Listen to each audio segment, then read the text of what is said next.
once I was covering, there was a strike. They were building the Olympic Park in Rio before the Olympic Games. There was a massive strike, and I was there, and everybody started to close the roads.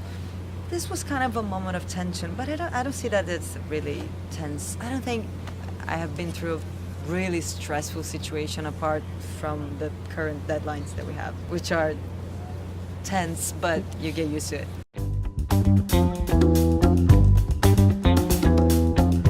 Yeah. For me, the Olympic Games, it's the most amazing event, the one I wait for years for, that I prepare for. It's so intense. It's an event where you work 15, 17 hours a day and you go to sleep super happy, because it's so many amazing things happening at the same time. Like, you have judo, and then if you walk 100 meters, you go to the aquatic center, then you had Michael Phelps swimming, and then you will go to the Olympic Stadium and you have Usain Bolt running, and then you got, like, it's so amazing, so many amazing stories.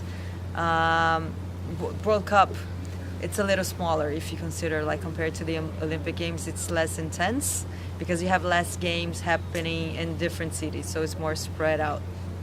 But it's also amazing as well. I think the events, you cannot compare with others, and for the athletes as well, you see how excited they are to be there. It's their dream, and for us journalists, it's our dream as well to be covering that kind of event. Yes, because we do a lot of live transmission, so we're basically live all the time, so we have to study it, do a lot of study beforehand. You have to go, for instance, for judo. I covered judo at the Olympic Games. I spent 6 months covering their trainings and the Brazilian preparation and the tests. So it was, once we got to the moment that we have to go live for the Olympics, I had seen those people, those athletes. I had been following them for the last years and following them closely for the last six months.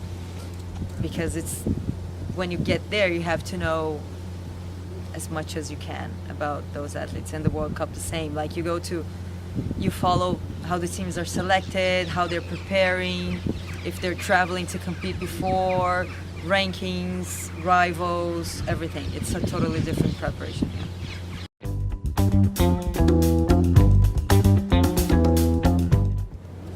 Unexpected all the time.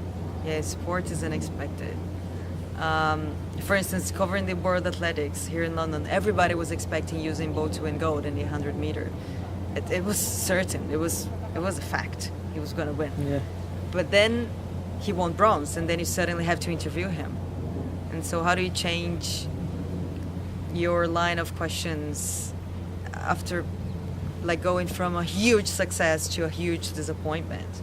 And also seeing him a week later, saying goodbye, like he walking his final lap around the stadium, and he was so emotional. It's so unusual to see Usain Bolt getting emotional, because he's always funny, and this was really emotional. Also, when I was covering the Olympic Games in Rio, I was covering judo, and we had one gold medal from a girl who had a really poor background.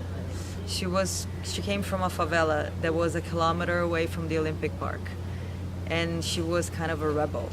And suddenly, she becomes the first Brazilian to win an Olympic gold in judo. Rafaela Silva. We were in position 1 at the mix zone, so we had the first interview before any official channels, and she started crying, like, so heavily. It was so emotional. And it was a great story about a girl who could end up dead because she lived in a favela or doing nothing. Suddenly she became an Olympic champion.